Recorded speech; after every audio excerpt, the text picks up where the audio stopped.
The champagne glass was still in his hand when the sheriff's deputy read him his rights, and I remember thinking that Kyle never once looked at me the way he was looking at that badge.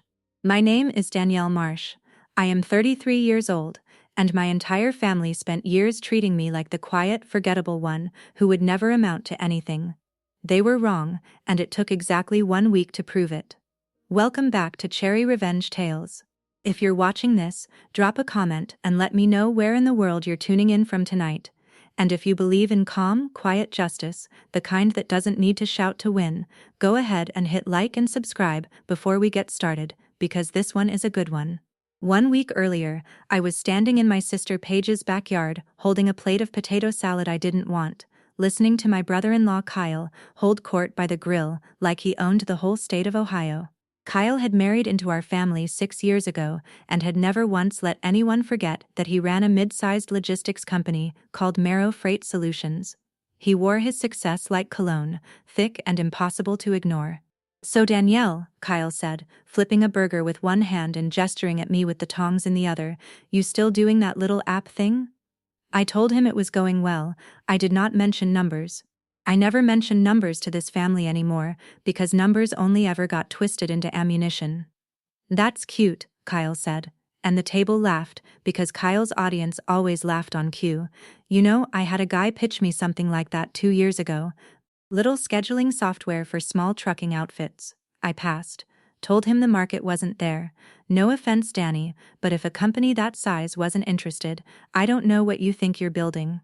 My mother Carol nodded along like Kyle had just quoted scripture. My father Walt refilled his beer and said nothing, which was his version of agreeing.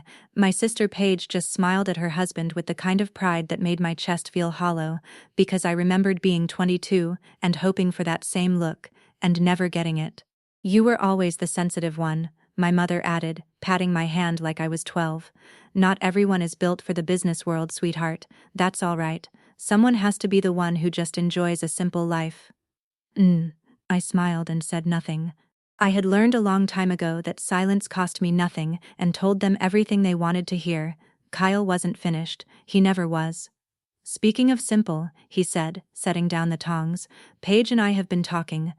Marrow's expanding into a new distribution hub, and honestly the loan terms would be a lot smoother if we had a little more collateral backing us. Family collateral." He looked right at me. "You've got that condo, right? Paid off? We're not asking for the deed, Danny, just a cosign. It's basically nothing for you, and it would mean everything for us." I set my plate down on the picnic table very carefully. "I'm not going to cosign a loan for Marrow, Kyle." The yard went quiet in that specific way family gatherings go quiet, right before they get loud. "Excuse me?" Kyle said, and his smile finally cracked at the edges. "After everything we've done for you, you show up to every one of these things eating our food, and when we ask for one small favor, you say no?" "It's not a small favor," I said. "It's a business loan for millions of dollars, and I don't know your books."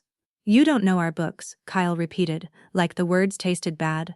"That's rich, coming from someone running an app off her kitchen table. You want to talk about knowing books? I built a company from nothing.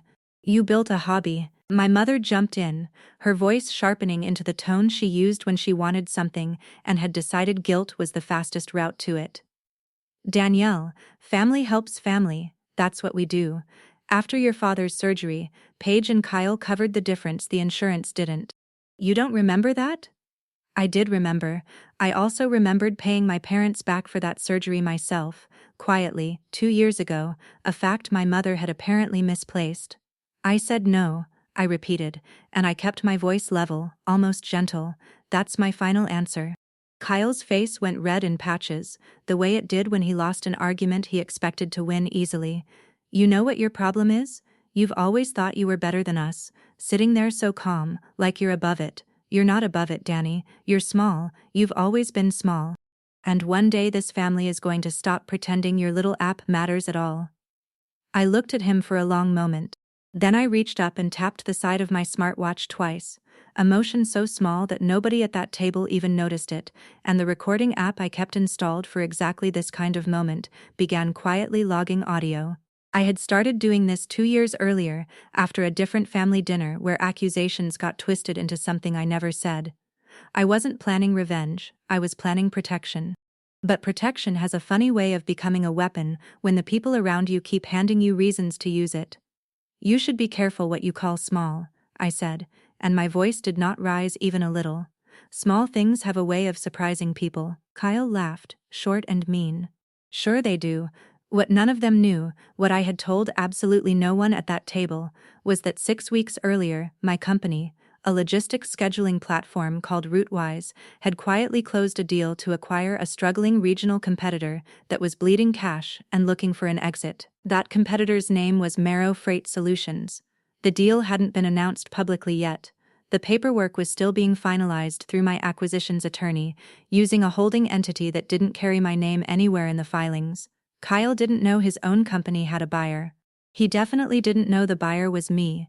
I had found out about Marrow's financial trouble the boring way, through an industry newsletter, a small paragraph about a mid-sized freight company quietly shopping itself around after losing 2 major contracts.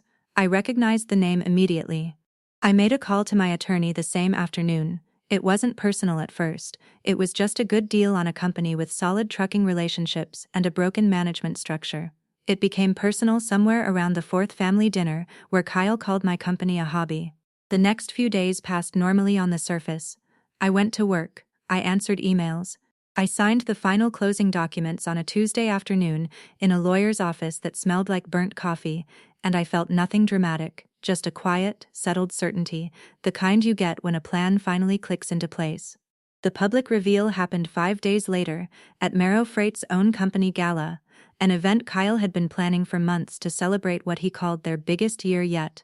Paige had begged me to come, said it would mean a lot to Kyle if the whole family showed support, and I agreed, because I wanted to be there when the truth came out, and I wanted it to come out somewhere he couldn't control the room. The ballroom was full of Marrow employees and investors when Kyle took the stage that night, tapping the microphone, beaming under the lights. Tonight, he said, I want to talk about growth, about vision, about a company that started in my garage and is now standing here, stronger than ever. I checked my watch. 8:47 p.m. The acquisition announcement had been scheduled to go live publicly at exactly 9 o'clock, timed with a press release my team had prepared weeks ago, back when this was still just a business decision and not a stage entrance. At 8:58, a man in a gray suit walked calmly to the edge of the stage and asked to speak with Kyle. This was David Reyes, the transition officer my acquisitions team had sent to formally notify Marrow's leadership per the terms of the deal, a man whose entire demeanor was built out of paperwork and procedure, someone who had clearly done this exact job 100 times and felt nothing about doing it 101st. Mr. Bennett, David said, holding a folder, his voice flat and professional in a way that cut through the room faster than shouting ever could. I need a few minutes of your time regarding the change of ownership at Marrow Freight Solutions, effective as of this morning. Kyle laughed into the microphone, the same laugh he used at the barbecue. Change of ownership? I think you've got the wrong company, buddy. I don't, David said, and he opened the folder. The acquisition of Marrow Freight Solutions by Routewise Logistics closed on Tuesday. As majority shareholder and CEO of the acquiring company, Danielle Marsh now holds controlling interest in this business, effective immediately. The room did that thing rooms do when something enormous lands in it, a slow ripple of confused whispering spreading outward from the stage. Kyle's mouth opened and nothing came out. Paige, sitting 2 tables away from me, turned white. That's not possible, Kyle finally managed. I would know, I would have been told. You were sent formal notice through your corporate counsel 3 days ago, David said, unbothered. Per the terms of the sale agreement your board approved last month during your emergency funding review.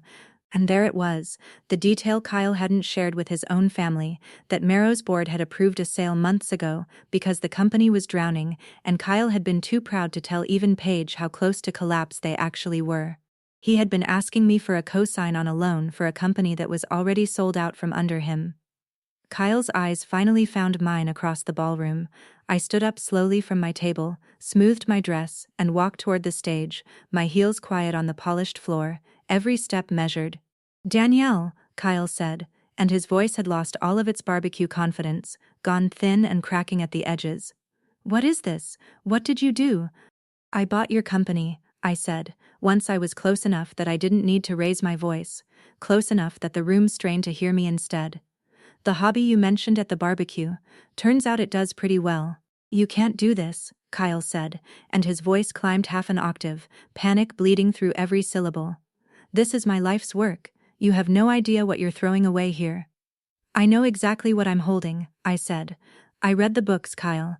Every page. 2 failed contracts, a payroll shortfall covered twice by personal loans you never disclosed to your investors, and a board that voted no confidence on your leadership 11 weeks ago. You didn't build something unshakable. You built something that was already falling down, and you spent every family dinner mocking the person who could have told you how to fix it if you'd ever once asked instead of talked. Munalb? Paige had made it to the stage by now, grabbing Kyle's arm, and I watched something break open between them in real time, the particular kind of collapse that happens when two people realize they've been lying to each other for longer than either wanted to admit. You told me the funding round was almost closed, Paige said to him, her voice shaking. You told me we were fine. I was handling it, Kyle said, and he wasn't looking at her anymore. He was looking at the crowd of his own employees watching him unravel under the chandelier lights. You weren't handling anything, Paige said. You were hiding it, from me, from everyone. My mother appeared somewhere in the crowd, her face gone gray, already understanding that the family narrative she'd built her whole identity around, the successful son-in-law and the disappointing daughter, had just flipped completely upside down in front of 200 witnesses.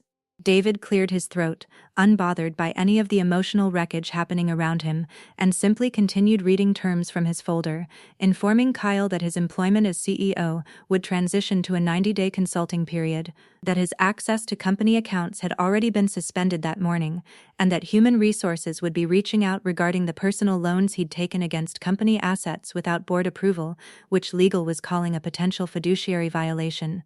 Kyle sat down hard in a nearby chair, his hands shaking, the microphone he'd been holding forgotten on the stage floor. I looked down at him, this man who had spent 6 years calling me small, and I felt something settle in my chest, quiet and complete, not triumph exactly, just the simple relief of finally being believed by the numbers instead of by people. You said something at the barbecue, I told him. You said one day this family would stop pretending my little app mattered at all. I think today's that day, Kyle. Just maybe not the way you meant it. I turned and walked off the stage, and I did not look back to watch him fall apart, because I didn't need to see it to know it was happening. If there is one thing I want you to take from tonight, it's this. The people who underestimate you rarely do it by accident. It's easier to dismiss someone than to compete with them. Easier to call your quiet ambition a hobby than to admit it might outgrow their own. You do not owe anyone a loud defense of your worth. Keep building, keep your composure, keep your evidence, in whatever form that takes for you, because the world has a strange, patient way of handing the microphone to the people who were paying attention all along. Boundaries are not cruelty, they are simply the truth, spoken calmly, at the moment it matters most. Thank you so much for watching Cherry Revenge Tales tonight. If this story meant something to you, please like the video and subscribe for more, and if you haven't already, drop a comment down below and let me know where you're watching from.